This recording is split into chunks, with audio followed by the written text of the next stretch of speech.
But what I want to talk about is UX and UX in relationship to the rest of the company that it's hosted in. And just to give you a little bit of background as to who I am and where I'm coming from, that I want to talk about this. I spent about 10 years at DEC being a coder, down in the bowels of the database system, doing development and shipping products. And in 1992, Karen Holzblatt and I launched in Context because we had hooked up and came to the conclusion that what the world needed was more better products. And better meant products that work for people, not products that work for coders. And back in 1992, there was no UX. People were talking about usability, but they thought about usability pretty much the way they think about usability now. It was limited to, fit and finish at the tail end of the process. And we had this notion that there was this design thing that ought to be happening earlier in the process, and that if it did, it would be a good thing, and we should promote that. So we put together a process in the company to promote the process, and the process was contextual design, and the company was in Context, and we took our show on the road. And with the mission of changing the world. We were going to change the way the industry developed software to reflect more of the user focus and more of this design focus. And 20 years later, I won't say that we changed the world, but we do have user experience as a recognized expertise. We do have design. The new thing apparently is design thinking, which is brand new. You need to think about what you're doing before you're creating it, so far as I can tell. But we have had some success, us and all the other people in the industry who have worked in this direction, in making UX real, making user experience real. And after 20 years of pushing this as a consultant, both Karen and I got really tired of the consulting life for different but parallel reasons. And so she went off to do interesting things of her own, and I went off to work in companies and basically eat dog food I've been selling for 20 years, which has been enlightening. I've now worked at 4 different companies, well, 4 different times at different companies. Acting as a UX person, acting as a product management person, acting as some kind of weird hybrid between the two, and getting some experience as to what it's like to do this work in organizations. Okay? And so what I want to do is sort of come back to you and say, well, I went out and did some user research, and this is what I found, and this is my perspective on it. So you're going to get a bunch of me ranting about what I think, and you get to argue back, and there'll be time for you when you can argue back, or you can shout out like they're doing the politicians these days for that. We can have a conversation about it. Okay? So that's what I want to do. What I want to do is talk about what is the role of the UX person in the organization, and how do they get to play that role? Because I see the UX role as being this huge driver of innovation in a company. When you think about how a company decides what it's going to do, what is most important to do next, what kinds of features are going to work, how to transform the work of the people who you're serving through your products and your services, that innovation driver really should come from the UX people. Now, who am I talking to? Who here considers themselves a UX person? Okay. Majority, but not everybody. Who's a UI person? Okay, who's a user researcher? Okay, who's a product manager? I'll touch you. Who have I missed? Did I miss anybody particularly? Business analyst. Business analyst, okay. Anybody else? Developers. Oh yeah, the developers. I love you guys. I was you guys, and that stuff, you get it on your fingers and you never really wash it off. All right, so particularly I want to talk to the UX guys, but I also want to talk to the rest of the roles, because I feel like there's this expertise, there's these abilities, which are vastly underused by the companies that they're a part of, right? And don't you all feel underused by the companies they're part of, like your value is not recognized? Okay, I was sure you did.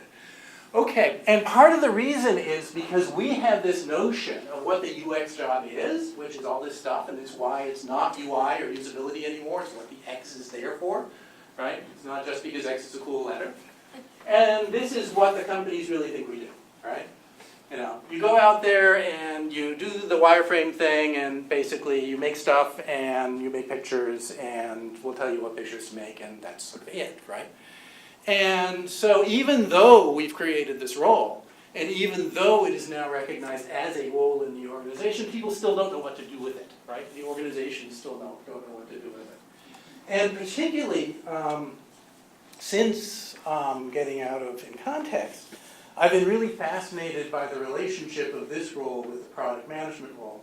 I actually first saw this disconnect when I was working for a company which I will not name. And we were in the middle part of the process, which is visioning, where you're inventing and coming up with new features and coming up with new ways of transforming people's lives. And, like the third day, I'm saying, it's too bad you don't have a product manager. Oh, we have a product manager. Oh, where's the product manager? Why isn't the product manager here? He's writing the product requirements. What's in the product requirements? What the next version of the product is going to do. What are we doing? No good answer to that question, right? So, and what has happened to me since, and now I'm talking to your product managers, is I feel like the product management role has itself this disconnect, which is it should set the direction and prioritize the features and so forth of the product. But traditionally, product managers are not trained in user research, right? So what are they operating off of? They're operating off of high-level information. They're operating off of surveys. They're operating off of voice of the customer and who's the customer in the voice of the customer situation. Usually it's like the management. And so they're getting direction, but they aren't really designers. That's not their skill. And they don't have design data, right? And if UXers are good at anything, they're good at getting and using design data. And with design data, you can change the world. So I want to talk to you about changing the world, all right? Or else I'm going to talk to you about how to turn your screen off. There we go. All right, how do you change the world? How do you get out of the box? Easiest way is to work for a startup. That's what I did. But it's not for everybody. The advantage of working for a startup is there aren't enough people to do all the roles, so you get to do all the roles. And everything is less defined, so you get to define your role to a larger degree than you do in a larger company. And it's nice, and it's given me the ability to play with a bunch of stuff. Thank you very much to the companies who have allowed me to do that. But I recognize that it's not the role that everybody's in. So what do you do if you can't do that? And what I want to encourage you to do is to think about who you are as a UXer as though you're a little entrepreneurial business in your larger company. Because if you think about it, you've got a value proposition for your company, right? You've got a value which you should be providing to your company, which will make a difference to them, right? You versus all the other organizations in the company have a differentiator. There are things that you can do that no one else in the company can do that they should value and that they will value if they see it, right? If they don't value it and they don't see it, it's largely because they don't see it, right? And you have to think about the rest of the company as your customer, right? Which doesn't mean serve your customer. It means give your customer what they need that will transform their lives in ways that they will value, right? It's a UX problem in the end. And if you think about it that way, then you can start to think about how to get yourself into the conversations you need to be in order to contribute to them, right? You're never going to be the sole voice in the room, or should you be? But if you can contribute to the conversations where you have value to add, then you will be able to transform the situation.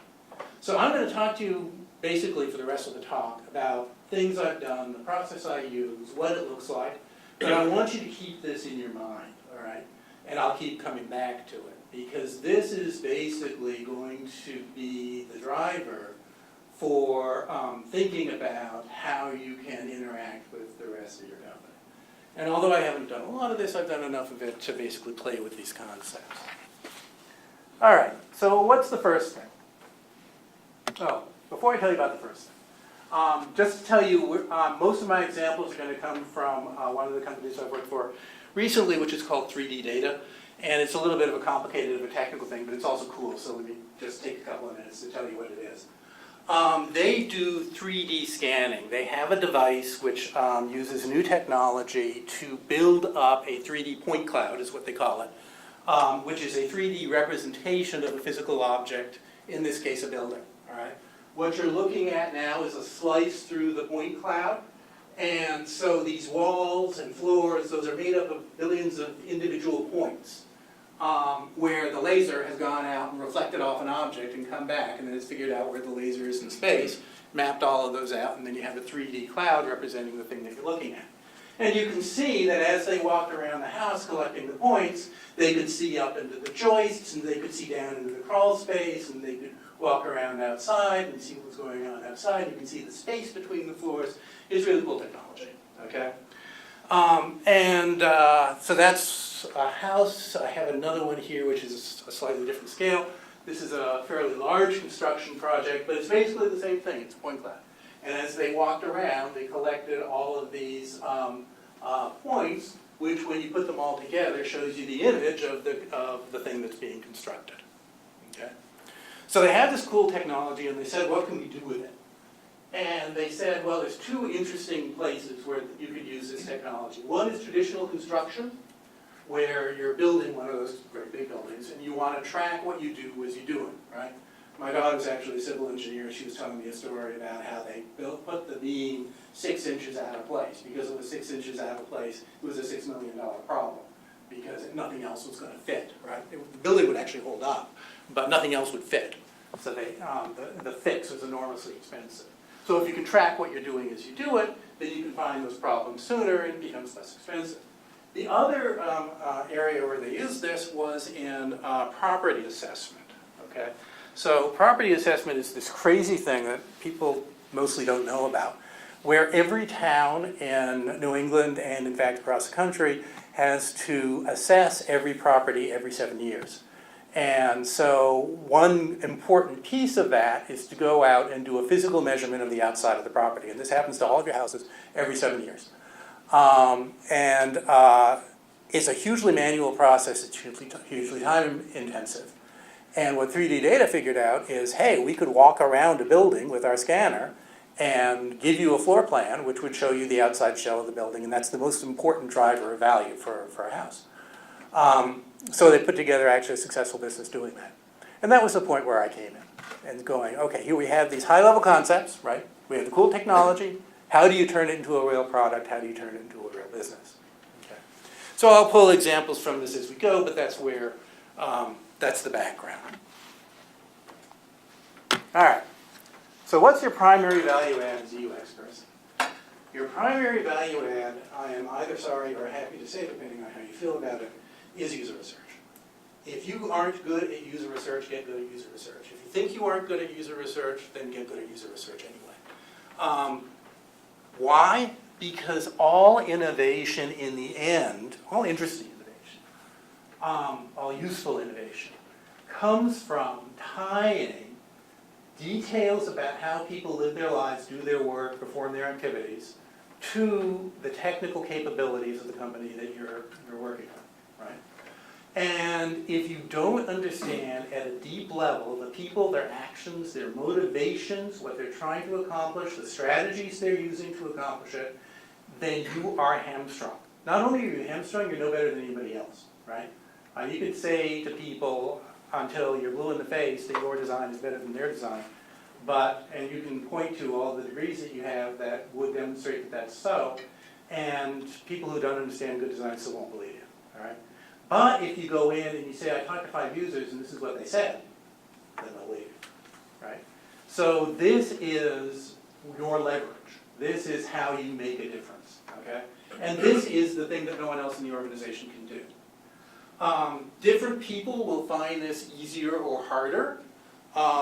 One of the things that you do have to do if you're going to get good at user research is you have to find your user research hat, right? You know how we wear different hats? You go home and you wear your spouse hat, right? Your family member hat. You go to work and you've got a different hat. It's the work hat, right? Right now I'm wearing my presentation hat, all right? Now these aren't masks. They're all me, right? This is the real me here, but it's a particular me. It's the me I choose to put on in order to give you a decent presentation, right? I have a different me, which is the coder me, right? The coder me, you don't want to meet the coder me. Well, the coder me doesn't want to meet you either. The coder me's got benefits, okay? So you have to find your user researcher me. And your user researcher me is a friendly kind of person who is really inquisitive and wants to know everything about everything, right? And really wants to understand your life from your point of view, right? I want to leave an interview with you able to explain to you not only what you're doing, but why you're doing it and why it matters to you, right? And why you're not doing it some different way. And why those other people are stupid that you think are stupid, right? I want to be able to explain all of that stuff to you. And I want to be able to explain it to you better than you can explain it to me because I articulated it and people don't articulate their own lives, right?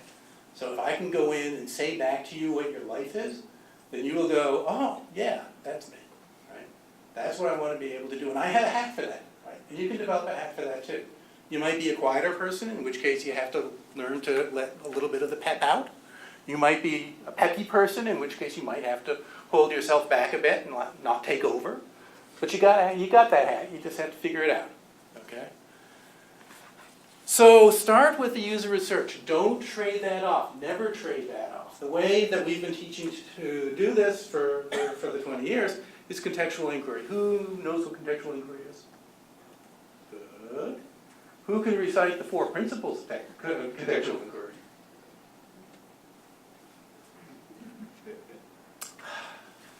20 years of my life, just down the drain, down the drain. All right, there are 4 principles. First one is context. Go to where the user is, wherever that may be. Watch them do their work while they're doing the work. Get as close to the work as possible, right? Don't get fobbed off on some secondary thing unless you absolutely have to. Sometimes you do. But the best possible data comes from going to the place, watching them do the work while they do the work.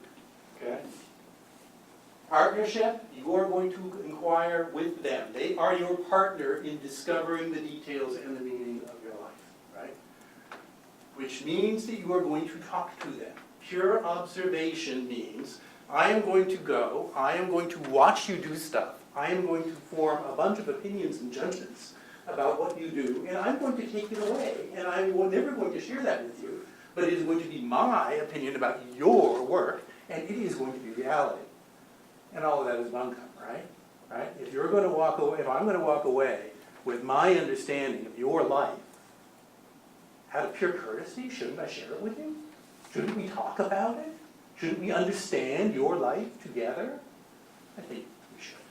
Okay? So talk. Interpretation, what are we talking about? We're talking about the implications. I'm not here just actually because I'm being nosy, right, in this interview. I'm here because I want to understand your stuff for a purpose. So shouldn't I share that purpose? Am I going to have my hidden agenda? I'm the secret super scientist and I'm going to come and I'm going to inquire and be nice, but I'm never going to tell you why I care, right? That would be like influencing the data. No, I'm going to tell you why I care. And you'll tell me why I'm wrong. And I'll tell you what I think about something. And you'll tell me why that's wrong.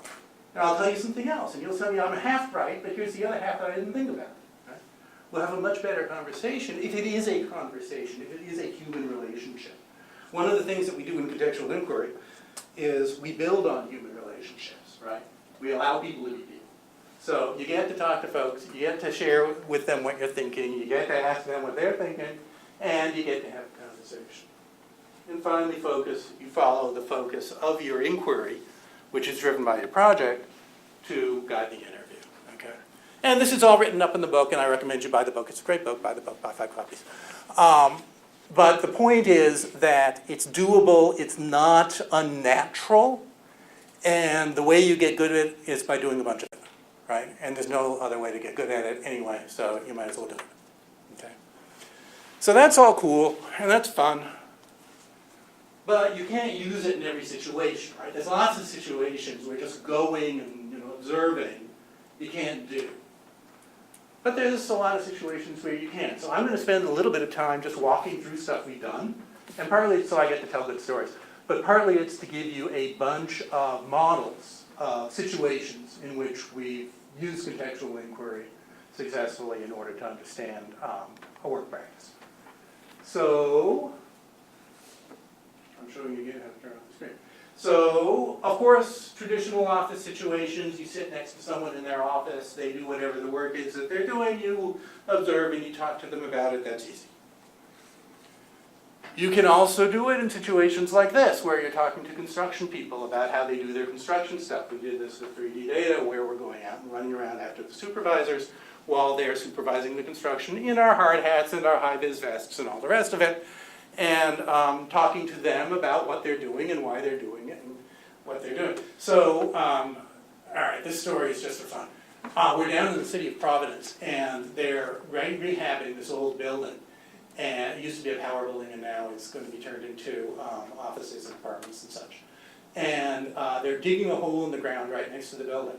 Why are they digging a hole in the ground? Because they have a plan that says the power supply for the entire city of Providence runs down this alley. And they have dug this hole expecting to find the power line, and it's not there.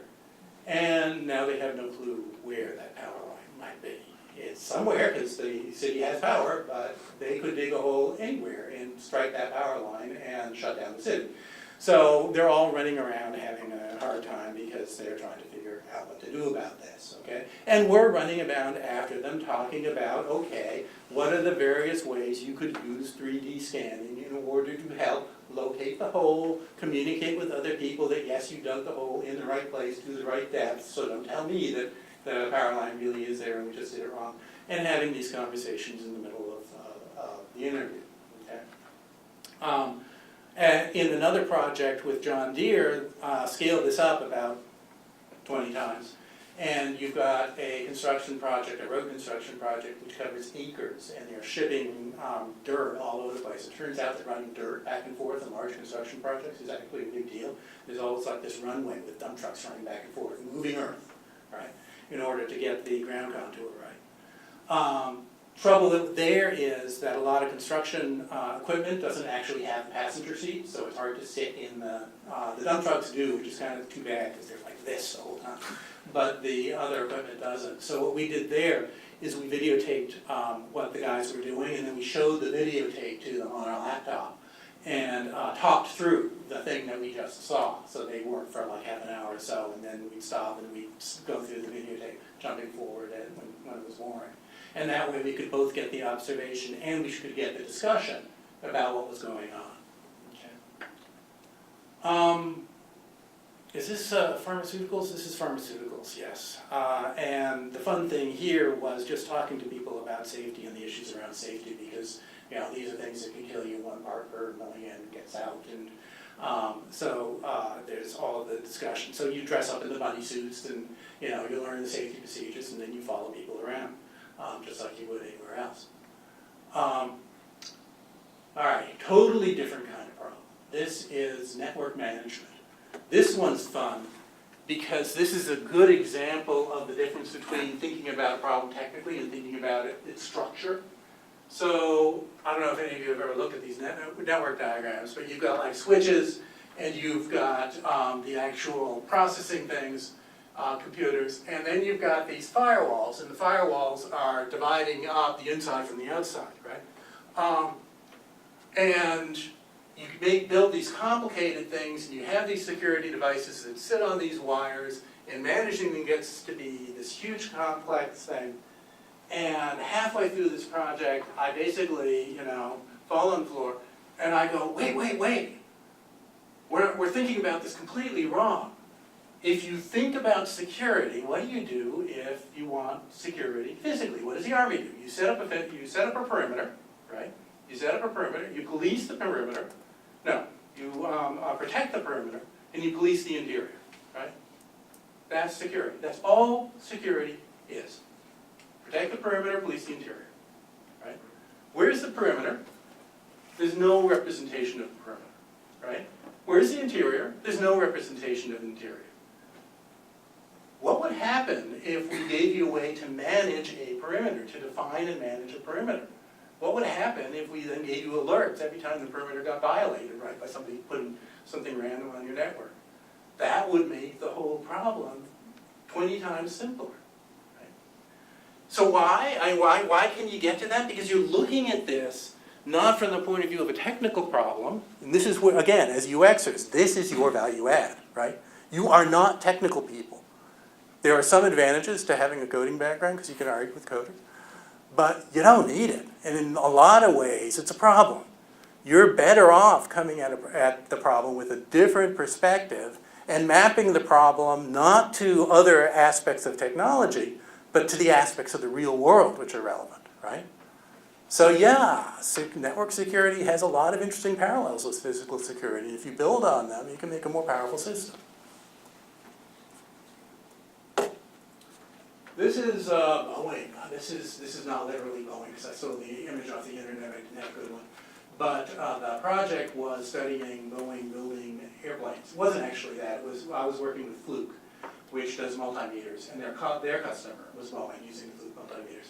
This was fun there. This is the building out in Everett, which is so big that it has internal weather, and people have to get around on bicycles, and they're building like multiple 747s at a time.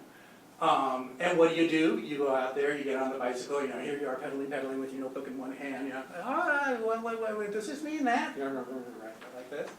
And that's what you do. Yeah, sometimes you just have to chase around after people, right? Sometimes they're good about waiting, and sometimes they're not.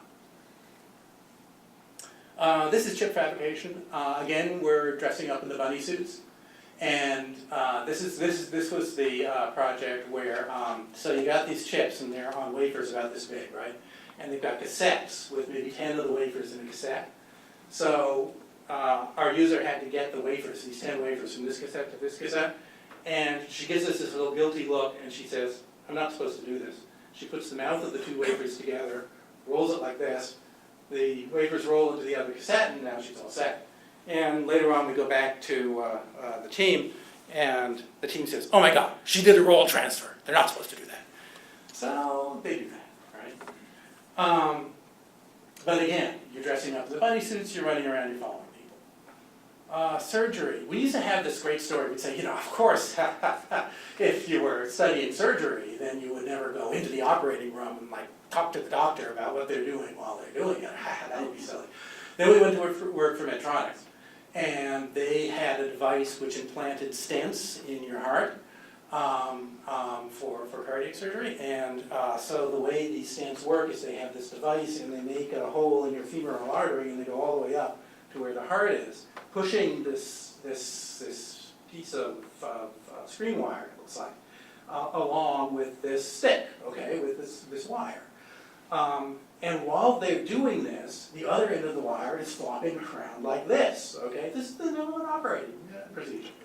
And so what they would do is they position another table at people's feet and then put towels on top of the wires to keep them from flopping around. And we're in the operating room looking at this and talking to the nurses about what is going on with this and talking to the doctor about, you know, how you have to push this and all this stuff. Turns out operating rooms are really much more chaotic than you want to think. And there are much more people coming in and going out than you want to think. And doing the contextual inquiry in there is totally possible. And traditional coding. I like to mention this because it's brain work, and so there's not a lot to see. But because there's not a lot to see doesn't mean there's not a lot to find out about. When you got people doing thinking work, you got to let them think some. You got to shut up and let them think some. But then you got to talk to them about what they're thinking. For this and for any other kind of highly technical work, I've studied scientists too, and it's the same kind of thing, researchers. You want to understand, you want to think you understand their work as well as they do, right? You want to be able to explain their work to them from their point of view, as though you were a scientist, as though you were a coder. Now, of course, you're not going to be really, you're not going to understand the details, but you will understand the structure. You can understand the structure. In fact, after our pharmaceutical project, I built a work model of biomedical research, which was fairly simple. And I showed it to my brother-in-law, who runs a cancer research lab. And you can imagine what this is. Hey, what do I want? Look, I modeled your whole work process right here on this sheet of paper.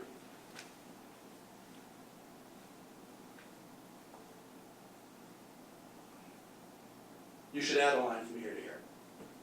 it's the sum total of this feedback. Yeah, it's pretty good. You should add a line from here to here. You can do it, right? You just have to look at the work structurally and not get lost in the detail. Driving. And of course, driving around in a car, yes, you can do this driving around in a car. Sometimes you sort of wish you weren't, depending on the driver. And sometimes you hold back a bit because you don't want to distract them too much. But you know, you can talk to the driver. You can talk to your drivers your whole lives, right? In this project, we also did, there were 2 projects here. Actually, there were several. One was for the Cadillac user experience, which was a gas because what we discovered was how much people still love Cadillacs and how strong the Cadillac brand still is. People would talk about, you know, I get out of the car to go into work and I walk backwards, right? Because I just love it so much. And we also did a project on vehicle health monitoring where the vehicle reports to you health problems. And that one was fun because when it started, the VP said, well, of course we should text them, right? The car should text them. Of course it should. And we're like, okay, maybe it should. We'll take that into account. Turns out the car shouldn't text you. And the reason is because what the whole point is the car is saying, you know, the bushings on my engine are wearing down and sometime in the next 20,000 miles they will wear out. Or maybe the next 10,000, or maybe the next 5,000. So you should get on this, right? Well, you don't want to text that because it's not an immediate thing. It's just, you know, an awareness thing. Email's fine, right? Or you're in the car and something breaks or something's about to break and it says, whoa, whoa, whoa, whoa, whoa. Know this. Okay, so now, but now you're in the car, so the car should talk to you, right? It shouldn't be texting you. The only time it wants to text you is when you are out of the car and there's some immediate problem in the car that you might need to know about. You left the door open and the battery's draining, right? That's about it. That's when it texts you. Okay. But it wasn't until we sat with the people and worked through the situations and talked about the context and talked about what they wanted to know and when did they want to know it and why did they want to know it that we could figure that out. Who else is going to do that? Anybody else in the organization going to do that? You guys are going to do that. Or nobody's going to do it and they're going to get it wrong, okay? So don't get it wrong, okay? Please. I put 20 more years of my life into it. I don't want to see it worse. Just do it. Okay. All right, so all of that was just about interviewing and getting the data in. And I wanted to spend some time on it because my feeling is that everybody sort of knows it's important, but it's real easy to put off because frankly setting up interviews is a royal pain in the neck. It is like the worst part of the job. But you got to do it because if you don't do it, then you don't get the data, and you aren't as good, right? You aren't as good. And if you can't really get the right person in the context, then do the best you can. Healthcare, where I'm working now, is like horrible. And the first go around, what we did was we talked to nurses not in context, right? We brought them. We did an interview in Dunkin' Donuts. And talked through the nurse's day and what she was doing and why she was doing it and got, you know, as grounded as we could given the context. So you do what you can, okay? What I want to encourage you to do is think that you can do more than you think you can. All right. Next, you did all this work to get the interviews. You got to spend the time to think about what you got, okay? Think time is not wasted time, and think time is doing time, all right? It is not just staring at the ceiling, turning your marvelous brain over and over and over. In order to engage with the data, you need to manipulate the data, which means you need ways to manipulate the data, right? Which are useful, which are relevant, which will actually get your thinking into the details of the data. So we got a couple of ways to do this. They're in the book. You should buy the book. It's a good book. And the first one is the affinity. This is a process that we stole from the Japanese way back in the 70s. They call it KJ models. It's your go-to model because what it will do is it will collect a whole bunch of qualitative data, which is a mess and it's hard to make sense of, and it will put it into an organized structure so you can walk it and read it sensibly. Okay? Takes you not very long to typical projects. You spend a day on it, and that's all. When you're done, you have all this data organized in a way that you can keep going back to it. So the affinity is a real simple way of doing things that has a lot of value for what isn't really that much effort. And for this model and for the next models, I want to emphasize, you UX guys, even the UX guys who do wireframes, you all worry too much about beauty, okay? Don't worry about beauty, not at this point in the process. Later on, you can worry about beauty. Here's another model of mine. Yeah, isn't that beautiful? No, it's not beautiful, that's a mess, okay? But what does it do? It talks about an OR nurse, it talks about the constraints on the OR nurse, who's beating on her, what does she want to achieve? This is my OR, this is my OR, this is what you do. But all the problems are mine too. And I got these people who were supposed to help me, but they don't help me because they're too busy, they're stretched too thin, they don't know my work, so they can't do my things my way. And this is sufficient to collect the data, organize it in a way that communicates, and use it for design, right? It does not have to be beautiful. I was talking to a UX designer in another organization who said that she felt that it was really important that her stuff be really beautiful and well presented. I haven't found that. What I found is that this kind of rough, immediate data has its own authenticity. That people will look at it as, okay, you're not giving me any of the fluff, you're just giving me the data, you're giving me the real stuff. And that has its own value. So a context model like this, a sketch, is good. You can clean it up if you want to. This is more like a journey map, a flow of the engagement. And again, this is a little cleaner because it's got enough data on it that hand-drawn is sort of just hard to parse. But again, not a whole lot of effort put into the presentation because that's not the point. Personas, do personas, people like personas, they're good things to do. They do communicate, and they communicate to everyone.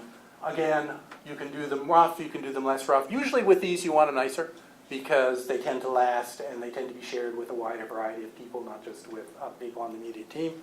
So it's useful to clean them up. And I put this one in just to prove to you that, yeah, we can do fancy models too, right? If you want to do fancy models, you can do fancy models. If you're sharing it widely, if you're sharing it with management, clean it up, make it nice. If you're working with a team, and particularly these days when a lot of people are working with agile teams and there's just not a lot of time, you don't want to do this. You want to do the sketch, you want to get the value, you want to move on. Okay? And don't feel like you have to have the model in order, the big fancy model, in order to have value. Then you want an invention process. At the start of the 3D data, it's best to do this with the stakeholders who matter. If you're going to set direction for the product, if you're going to set direction for the company, you better have the people in the room who think that's their job, right? But with the data, which you can share with them, which you need to share with them, then the invention can happen, right? But when you come to this invention point, all right, here's the next thing. Again, think about what your value is. Your value is not as a UI designer. Your value is not as a maker of screens, as a maker of panels, as a maker of web pages. That is not your primary value. Not as a UX person. If you're a UI person, I'll talk to you differently. But if you're a UX person, your value is in understanding how to use this data to leverage new ideas which matter for your company, right? So ask yourself questions like, where are the pain points? What are the users trying to accomplish and what's getting in their way, right?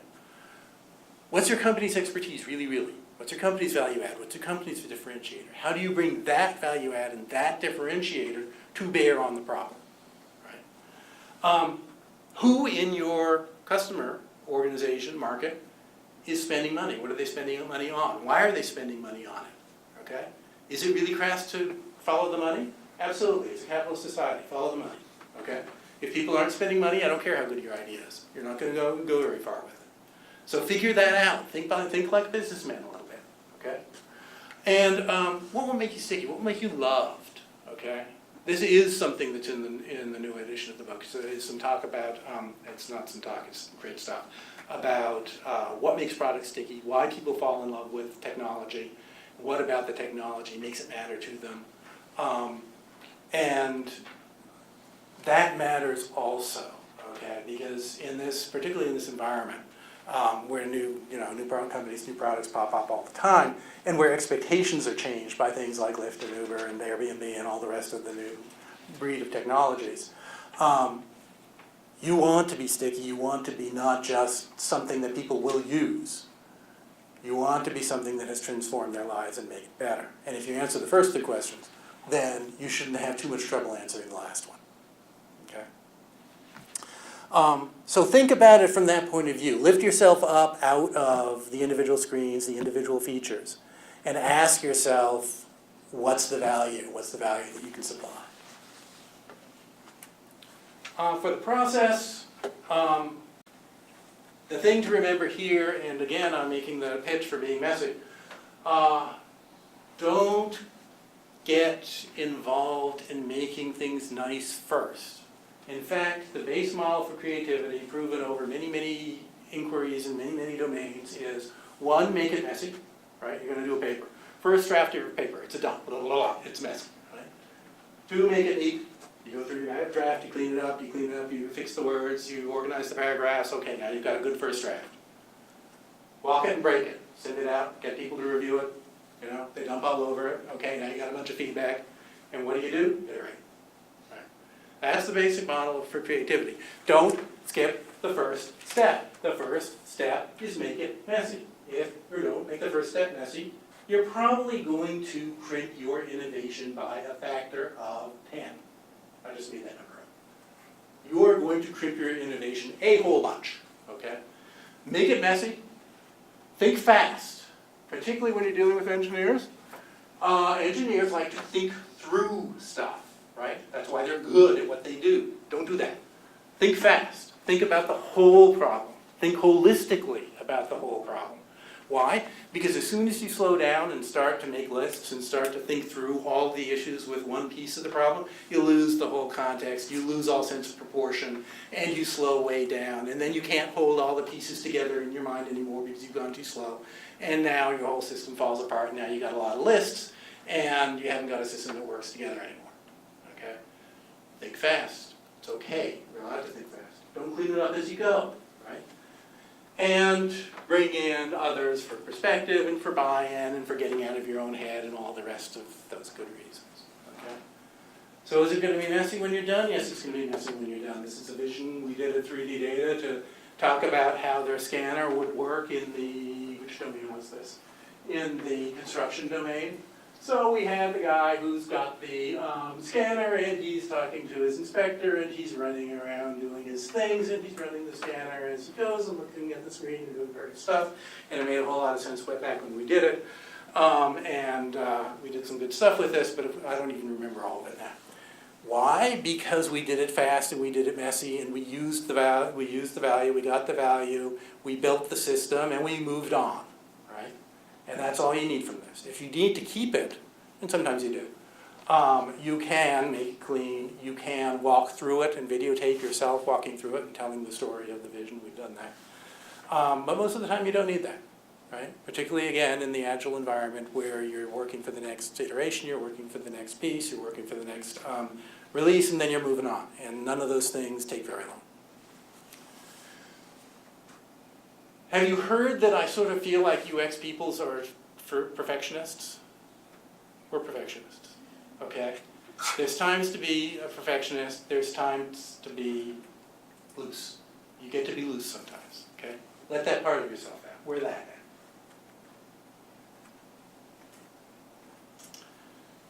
out. The next piece I like to do is storyboards. And I gotta tell you, storyboards for a silly process are just awesome. The thing that surprised me most after I got out of Context, is in Context we would do storyboards in the team, but not sharing them beyond the team, is how much developers tend to like them. Developers are starved for context. They're, particularly these days, they're working on stories, you know, this story, next story, next story, next story, what does it do, what does it add up to? Darn if I know, but I got more stories to do, so that's what I'm going to do. And they're starved for context. They're starved for understanding how all of that fits together into something that actually matters in their user's life, that matters in the world. Storyboards tell the story of the use of the new technology in the user's context, in the user's world. And so they provide that perspective on what you're doing and why you're doing it. And because they're stories, they have their own coherence, and they need to have their own coherence, okay? So it's like, telling the story of Little Red Riding Hood. You got to tell the story in the order. You got to have Little Red Riding Hood's motivation for going out into the woods in the first place. She's going to go to visit her grandmother, and when the exciting thing happens, which is the big bad wolf shows up, then Little Red Riding can't just go, oh, big bad wolf, hello, okay, I'm going on to my grandmother's, right? She has to actually respond to the big bad wolf like a big bad wolf. The motivations have to be correct. And then the big bad wolf does the thing that he does, and Little Red Riding Hood makes a very bad decision, and the rest of the story goes on from there, okay? So stories have their internal coherence, they hang together, they make sense. Your storyboards have to hang together and they make sense. They can't just be a sequence of screens, okay?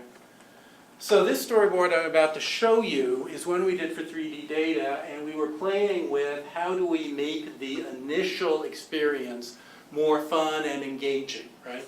Now this is construction, so fun and engaging is relative, okay? And you're dealing with construction supervisors, and so, these are not technical people who think that technology in itself is fun.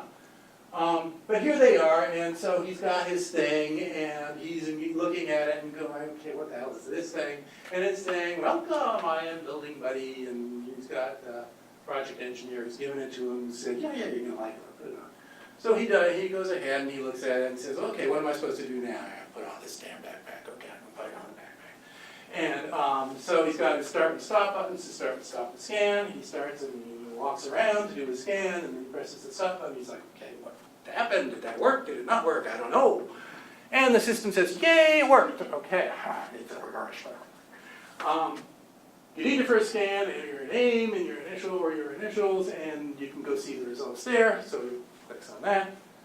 And it says, welcome, and now we're going to do some self-provisioning on the 3D data portal, okay? And welcome, Joe. You can use your name already. And it says, oh, there's already a Joe on this project, so we were like hypothesizing what happens if you have a problem like that. Let's fix it. So what should we call you? The end of the name, Matt. Okay, Mad Dog, welcome. Okay, but he knows what to do, right? He can engage with it, right?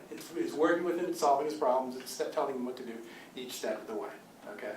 So we're playing with this. We're keeping the fun tone because we want to play with that tone in the product, okay? And we're using it also, I'm using it in particular to talk to the rest of the team about what are the reactions going to be, who are these people that we're dealing with, how are they going to react to the different things that we do, right? And helping them engage with the problem at that level. Okay. And there's more, but that's enough to make the point. And again, you can clean up storyboards. This is one that we shared with a client, and so we wanted it to look at least halfway decent. But unless you're doing something like that, there's no reason to clean them up because you're just going to go on and design from them.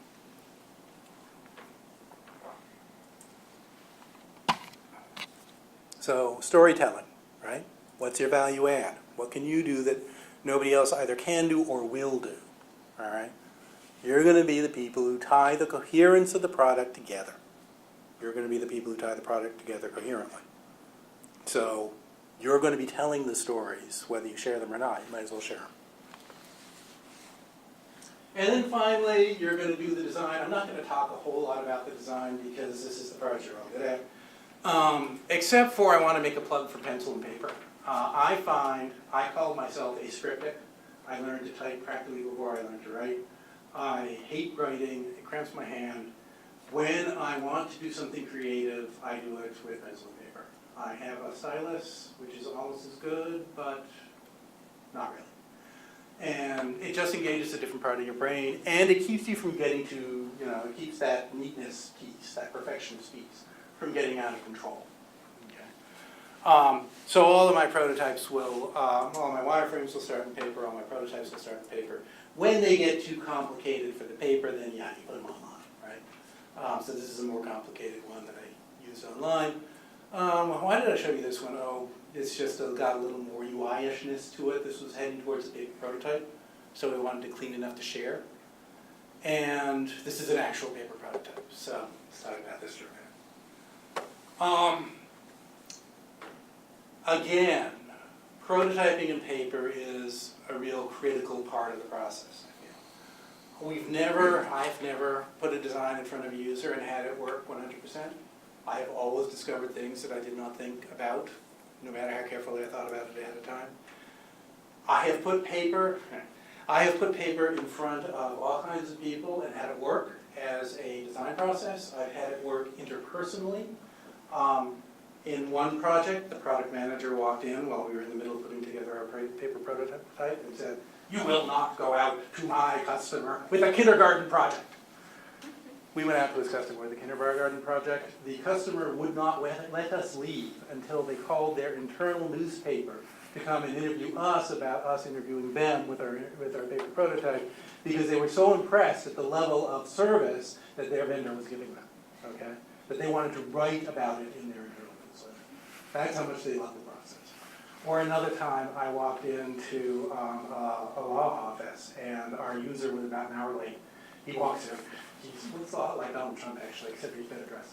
He walks in, and he's in this three-piece suit, and I've been in 3 jurisdictions today, and I can only give you an hour. Okay, we'll do what we can in an hour. 3 hours later, we're sitting in his office. He's clutching one piece of the paper prototype, waving his finger in the air, making some point about this paper prototype. I'm dying. I'm like, okay, we go home now? Yeah, he's still ready to go, because he's loving it. Okay. It just works as a process, okay? And I've never done a project where it did not work as a process. You can do it at this level if the things you need to find out, and in your first round, the things you need to find out are at this level, where you just want to know function, feature, basic layout, right? You're not looking at the UI particularly. This is one I did for Cohealo, where I did want to look a little more at the UI, so I cleaned it up a bunch. In this case, there's a drag and drop UI where you can drag each of these tiles around because they represent moves, and you can change when the move's planned. So I actually made a prototype where you could drag and drop the physical tiles around and use that, okay? That particular design needed that level of interactivity. Most of them don't, all right? And even if you're doing hardware, you can still do a paper prototype. So this is back to 3D data. For the thing on the cell phone over on the right, you can tell from the design of the cell phone when that was done. This was back like in the early 2000s. But the 3D data project was interesting because once we had this device, then we had to decide what kind of form factor to put it into. Mostly when we're doing prototypes, we don't take out options, because once you've worked through the work practice, you've come up with something that you think will work. And the fact is, you do not need to design the best possible design. You only need to design a good design that will work, okay? So if you take something out that works, and it works, then you're done, okay? You don't actually need to explore all the other things that might also work. In this case, they were different enough, and we were unfamiliar enough with device design in general that we didn't have a good sense. We were working with a professional designer, and he loved the pistol, right? I had issues around the pistol because I thought that people were going to be able to use it long term because the thing on the end is fairly heavy, so it would be uncomfortable. I liked the side pack or the backpack. I thought that the side pack actually was a good compromise in terms of easy to put on and take off. And it was very interesting in the interviews because what happened was everybody went to the pistol first, right? That was the one they wanted to pick up first. And they pick it up and they carry it around, then they put it down, then they pick up the side pack. And then they carry it around, then they keep it, right? So he was right. People like the pistol. But I was right. In the long term, that they really wanted was something that was going to be comfortable to wear. And the way we found that out was through the prototyping process, right? It wasn't a war of opinions in the room. And while you're out there, you can still do changes in the moment. So here is a field modification to the pistol design. What we discovered is to deal with the top heaviness, front heaviness of it. People would rest it against their bellies. So we gave you an extension that's taped on there so that you could have an extension to prop against your belly, okay? And that worked, but it didn't work well enough. Here's another modification being made in the field where another one of these designs, we discovered you could put a neck strap on it, and that helped you deal with the weight of the design. just the thing at the end weighs 2 pounds, and with an assessor, you're walking around with it all day. If you're a construction supervisor, you could be walking around with it for hours. So, dealing with it over time mattered. The process we used, and I'll share this because this is in some ways the only really new information in this talk, is we put all the mock-ups out on the table, and we gave people a quick intro into what we were up to.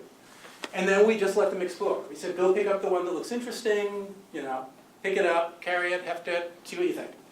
And that was the point where everybody tended to go to the pistol. And, that chip. And we gave them, 15 minutes or so to play that way, and we talked about what they were finding and what they thought and so forth. Then each of the participants, and this was another change from the way we usually do it, usually all our interviews are one-on-one, because you can really focus on one person that way. Whereas if you have a bunch of people in the room, then what really happens is most of the people get ignored, and one person uses all the airtime. Whereas all those other people had interesting things to say, but you'll never find out. So mostly our interviews are one-on-one. In this case, we let people come in a group because we had so many options to play with. And then what we did was we let each participant choose their favorite, and then we went out and took them around the real site, okay? So this was easy enough for assessors because we just went around the building. But for the construction people, and here's another lesson for you, everybody was like, these supervisors, they can't look silly in front of their people, the people they're supervising. They're not going to put on this thing, right? And carry it around in front of everybody. You can't expect that. So they pick it up, they play with it. They were in the construction shed at this point. We talk about the different options, and then I say, so let's take them out. Nobody has any problem taking them out. They put them on, they put on the backpack, they laugh about how it looks, they strut around outside in front of all their people. People like do cat calls and make fun of them. And they make fun right back. And there's this back and forth about it, and it's fine. Right? So again, don't let people tell you what you can't do, because you don't know until you try. And we would go around the construction site, and we'd stop at places and scan things, or we'd walk around the building, and halfway through we'd swap devices, so different people could play with different devices. And then once we got back, we talked, and we let people vote. And the voting we did was we gave everybody 3 votes, and we let them vote for their top 3, or we let them put all 3 on one. If they wanted to, if there's one they just loved. And out of that, we came up with a real clear winner, which was, in fact, the side pack, because it was the good trade-off. The construction people were actually just as happy with the backpack, but it was harder to put on take off. So, that is the tail end of the process. And as I said, it's not one that you can generally afford to skim. In every case where I've done it, it's always been something which made me glad to have done it. All right. So what are the takeaways that I want to leave you with? I apologize for this slide. PowerPoint has this new thing where they offer you slide suggestions. So I thought, what the heck? And I took one of their slides. So, leverage your value. Know what that value is, know what the differentiator is between you and the rest of the organization, figure out how to leverage that value by bringing it into the right situations and by not frittering it away, right? If you got data, you got something no one else in the organization has. If you can tell a coherent story of the use of your product, you got something that no one else in your organization has. Use those things, okay? Make sure you get the data. Violate your inner designer on a regular basis. It's good for him or her, okay?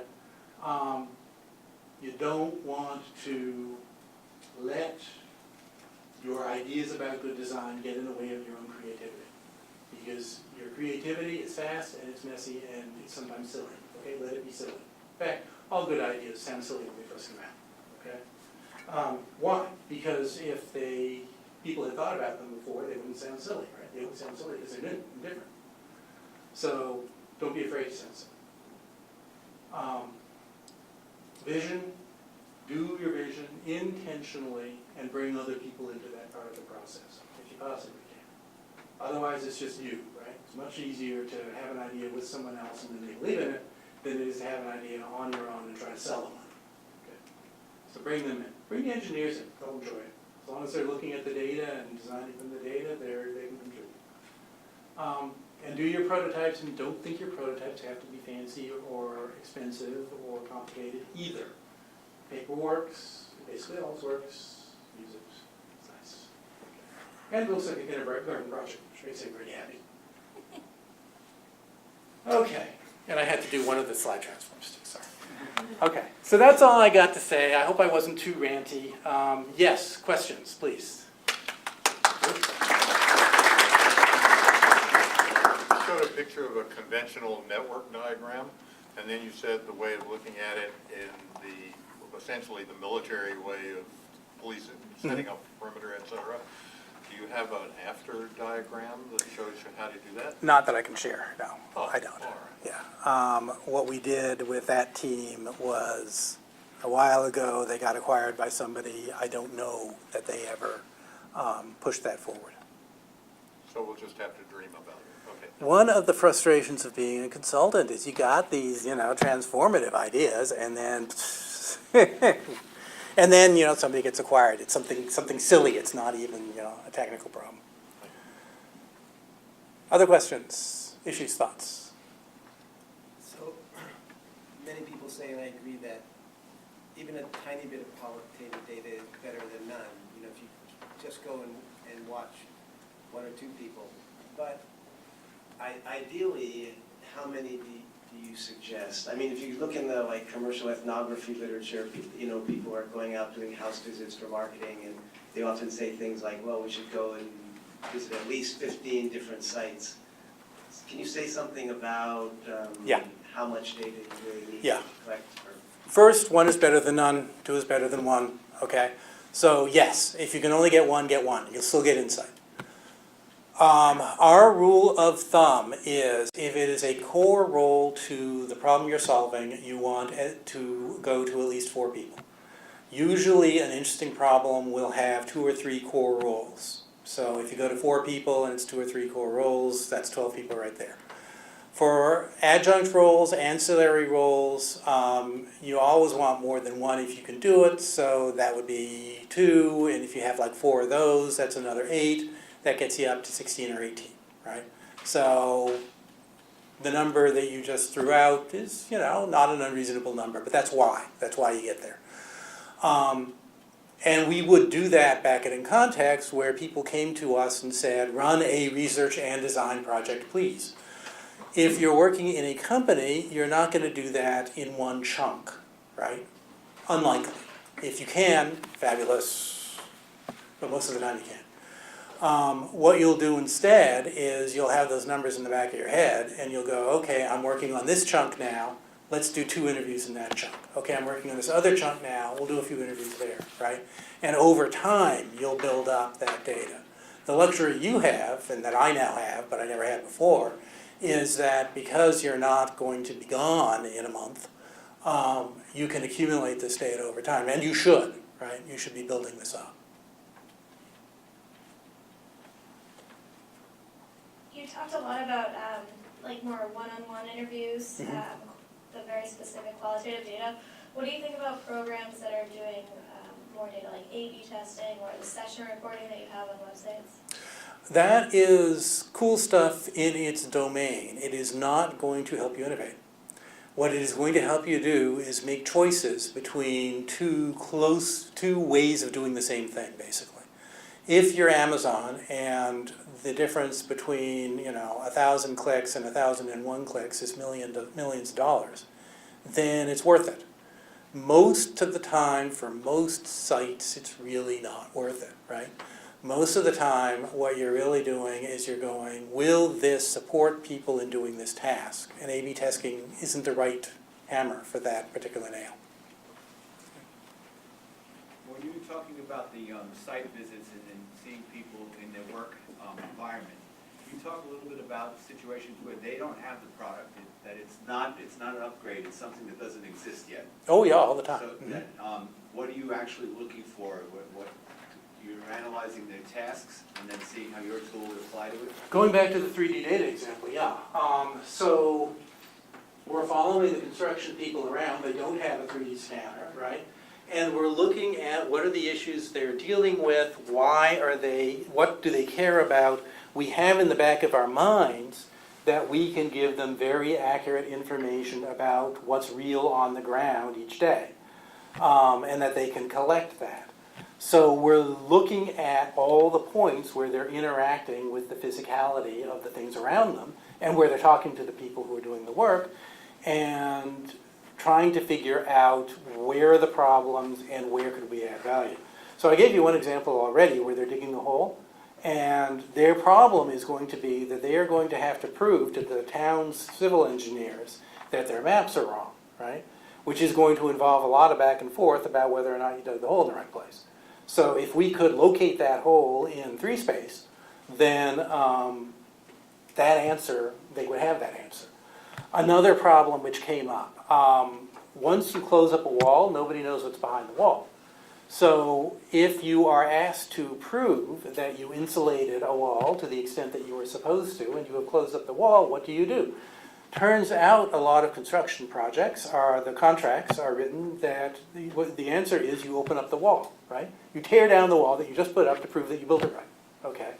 Now suppose we had a scanner, and we had a scan of what was behind that wall before you closed it up. Well now we could do something for you, right? Or we see the guy looking at a crack in a concrete block. Okay, is that a structural problem? Is it not a structural problem? We're going to have to communicate it to the architect, okay? Suppose we could take a picture and locate it on the plan. Not by locating on the plan, but because we know where it is and we know what part of the plan that is, it's just all automatic. And suppose the picture can be calibrated so you can measure the length of the crack, all of which we can do with the technology.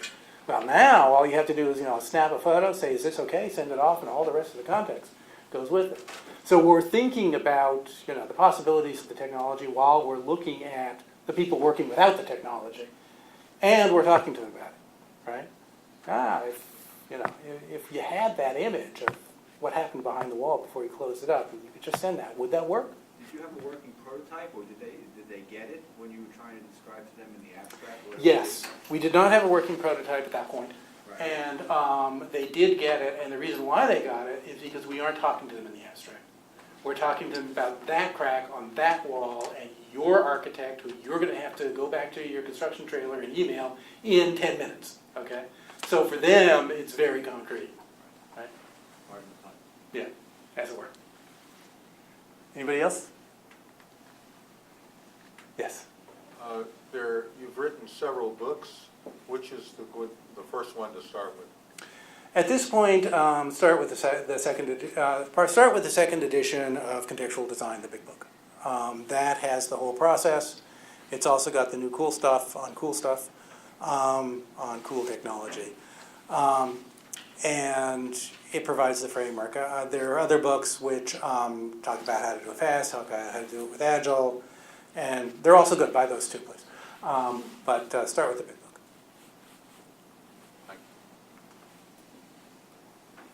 So the concepts you talked about, this ethnographic research, I think it works really great in startup environments and innovation R&D type of applications. Can you talk a little bit about using some of these tools, or maybe you don't use these tools if you're in a more established product and you've got to feed developers now and you have executives that want more money and want it better now, and you don't have 3 months, 6 months to go out and do all of this research? Yes, and the answer to that is you do it in pieces and you do it small, and you hope to build it up over time, right? So when we're in that situation, and some of the diagrams I showed you were actually from situations like that, what you're doing is focusing on the piece of the problem that you need to address now, but you are always thinking about the larger context. So in one of the companies I worked at recently was supporting developers. And there was one particular piece of the development process that I needed to look at. But with contextual data, you never look at just one piece because you get the context. So the data that I collected actually fed more of the development process than I was addressing at that moment. So in the short term, what I did is put together a journey map which captured the larger context of the data and shared it around the team and with the product management. And had I stayed with the company, I would have been adding to that over time as I worked on different projects in the development domain, right?